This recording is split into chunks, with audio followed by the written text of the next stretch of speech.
ഒരു തുമ്മൽ വന്നത് എങ്ങാട് പോയാവോ?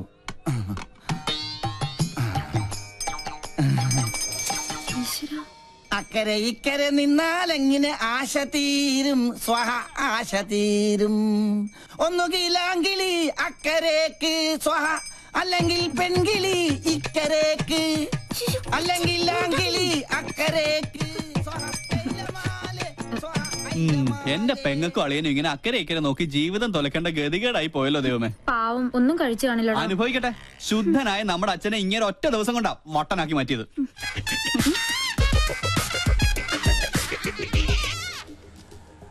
ഒബാമ ഇപ്പൊ ഇങ്ങെത്തും ബാൻഡ് ബുക്ക് ചെയ്യാനായിട്ട്. അമേരിക്കൻ പ്രസിഡന്റ് ഓട്ടോയുടെ ശബ്ദം കേട്ടില്ലേ?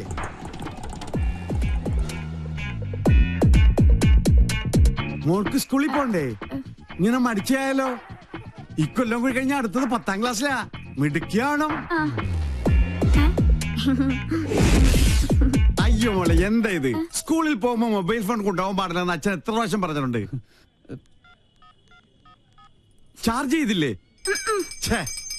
കണ്ടില്ലേ, എന്റെ മകളെ പഞ്ചറടിക്കാൻ വേണ്ടി ആ തെണ്ടി പോവാലും വീണ്ടും വന്നിരിക്കുകയാണ്. ഇന്ന് അവന്റെ തലമണ്ട ഞാൻ തല്ലിപ്പൊളിച്ച് ബലിച്ചോറാക്കും. അച്ഛൻ കൊച്ചിനെ കൊണ്ട് സ്കൂളിൽ പോയ ഇവനെ തല്ലി ഓടിക്കുന്നവരെ ഞാൻ ഏറ്റുന്നു. മോനെ എന്താ? അവന് സൂക്ഷിക്കണം, അവന് ഭ്രാന്താ, നമ്മളെ പോലല്ല. അയ്യോ, അസംബ്ലി തുടങ്ങുന്നതിന് മുമ്പ് സ്കൂളിലെത്തണം. ഒബാമ വന്ന ഓട്ടോ കാശ് കൊടുക്കണേ, അവിടെ എന്തോ പ്രതിസന്ധിയാ. മോളെ വാ പോവാ, നീ മൊബൈൽ ചാർജ് ചെയ്യ. വാ നടക്ക. തിരി കത്തിത്തീരുന്നവരെ കാത്തിരുന്നാല് വിശന്ത തണ്ടം കരിയും.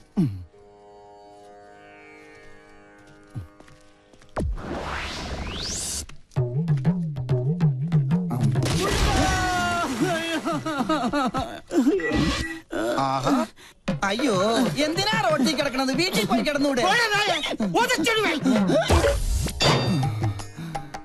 ഈശ്വരൻ രക്ഷിച്ചു.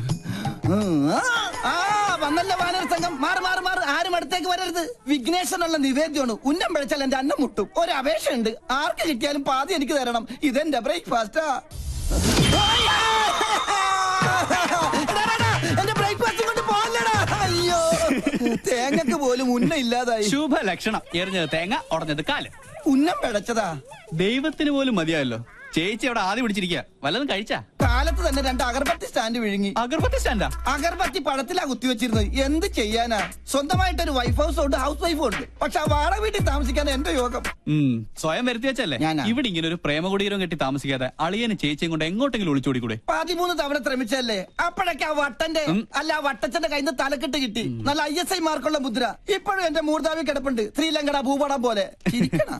മധുര 16കാരിയെ സ്വന്തം ചിറകിനുള്ളിൽ ഒളിപ്പിച്ച് വെച്ചിരിക്കല്ലേ. ആ വട്ടൊന്ന് മാറിക്കിട്ടാൽ എനിക്കൊരു ദാമ്പത്യമുള്ളൂ. അളിയനിപ്പോ കണ്ടകശനിയാ, അത് കൊണ്ടേ പോവും.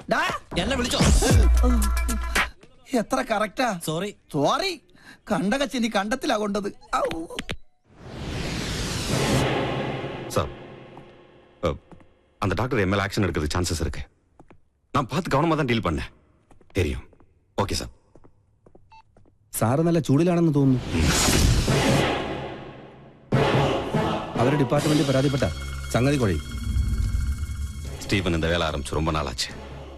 ஒரு பெடக்கோலி வந்து கூயതെന്നും ഞെട്ടില്ല. ആളത്ര നിസ്സാരക്കാരിയല്ല. സർവീസ് ചെയ്ത സ്ഥലങ്ങളിലൊക്കെ ഭയങ്കര സ്ട്രിക്റ്റ് ആണെന്നാ കേൾവി. ഇതോട് പെരിയ താപ്പാനങ്ങളോട് കൊമ്പ് കോർത്തവനായി സ്റ്റീഫൻ. പിന്നല്ലേ ഈ പീര പിടിയാണ്. കൊമ്പ് കോർക്കുകയല്ല, പ്രശ്നം ഒതുക്കി തീർക്കാൻ ഇനി നോക്കേണ്ടത്. കാര്യത്തിന്റെ ഗൗരവം സ്റ്റീഫൻജിക്ക് അറിയാലോ. ഇതിന്റെ പേരിൽ നിയമ നടപടി ഉണ്ടായാൽ തൂങ്ങുന്നത് സ്റ്റീഫൻജി മാത്രമായിരിക്കും. ഇപ്പൊ ഈ ഫോണിൽ വിളിച്ച സാബ് പോലും ഉണ്ടാവില്ല. ആ ഡോക്ടർ ലീഗലായി മൂവ് ചെയ്യുന്നതിന് മുമ്പ് എങ്ങനെയെങ്കിലും അവരെ ഒന്ന് സ്വാധീനിക്കാൻ നോക്ക്.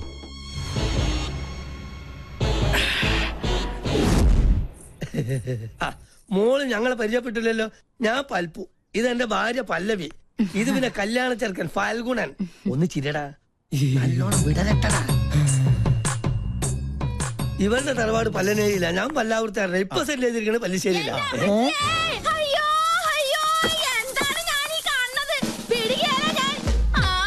എന്താ അറിയില്ല. ആരാ? എന്താപ്പത്? അളിയ പങ്കൻ ഓറാക്കൂ. എന്നാ പങ്കന്റെ എല്ലാം ഒടിഞ്ഞത് തന്നെ. കല്യാണം മുടക്കണ കേസാണ്. നിങ്ങൾ ആരാന്നാ ചോദിച്ചത്? ഈ കൊച്ചിനെ അച്ഛനോട് ചോദിക്കും. എന്താ പറഞ്ഞേ? മോനെ എന്തേ കേക്കണേ? സത്യമായിട്ട് എനിക്കൊരു അറിയില്ലമ്മേ. അറിയില്ലല്ലേ? പള്ളിപ്പുറം പള്ളിയിലെ പെരുന്നാളിന് കച്ചവടത്തിന് വന്നത് ഓർക്കണുണ്ടാ നിങ്ങള്? അന്ന് എന്താ നിങ്ങൾ എന്നോട് പറഞ്ഞത്? ഈ മിഴികൾ എത്ര മനോഹരം. അന്ന് തന്ന ചെറിയ ഡെപ്പോസിറ്റാ പലിശ അടക്കം വളർന്ന് ദേ ഇപ്പൊ ഈ പരുവത്തിലായത്. എന്തൊക്കെയാ നിങ്ങൾ ഈ പറയണേ? ഈ കൊച്ചിന്റെ അച്ഛൻ ആരാണെന്ന് തെളിയിക്കണ DNA സർട്ടിഫിക്കറ്റ് ഇട്ടാണ് ഞാൻ വന്നേക്കണത്. ദേ നോക്ക്. അപ്പൊ അഭിലേഷൻ ഉണ്ടോ? ഉണ്ടല്ലോ മിസ്റ്റർ അച്ഛൻ. We are in. കൂടുതൽ തെളിവിന് ഞങ്ങളുടെ കൊച്ചിന്റെ കുണ്ട പോലെ നിൽക്കണ ഈ പല്ല് തന്നെ ധാരാളാണ്. അല്ല ഇതെന്താ പകർച്ചവ്യാധിയോ? ഏതായാലും എന്നെ പൈതൃകം തെളിയിച്ചു. മോളെ മുത്തച്ഛനടുത്ത് വന്നേ. അച്ഛാ. ഉണ്ടായിടാ. ഇറങ്ങട ഇവിടുന്നു. ഒരു പല്ലം ഫാമിലി വന്നിരിക്കുന്നു. അല്ല ഞങ്ങൾ കൂടുതലൊന്നും പറയണ്ട. ഇറങ്ങട ഇവിടുന്ന്. ദേ ക്യാമറ. വേഗം ചെല്ലളിയാ. ആരും പ്രശ്നം ഉണ്ടാക്കല്ലേ. ആ വരണം വരണം. ചേട്ടാ ക്ഷമിക്കണം, ഞങ്ങൾ കളേഷോയുടെ ആൾക്കാരാ. ഈ നിൽക്കുന്നതാണ് ഞങ്ങളുടെ ആങ്കർ പിങ്കി. അയ്യോ അമ്മേ ദേ പിങ്കി. എന്റെ ഈശ്വര എനിക്കിത് വിശ്വസിക്കാൻ പറ്റുന്നില്ല. സോറി, ഈ നല്ല മുഹൂർത്തത്തിൽ തന്നെ നിങ്ങളിങ്ങനെ മണ്ടം കളിപ്പിച്ചതിൽ ക്ഷമിക്കണം. TV കണ്ടിട്ടേ ഉള്ളൂ, നേരിട്ട് കണ്ട ആദ്യമായിട്ടാ. എന്തായാലും ചെക്കൻ അച്ഛൻ ഞങ്ങൾക്ക് വേണ്ടി ഒരു മണ്ടൻ കിരീടണിയണം.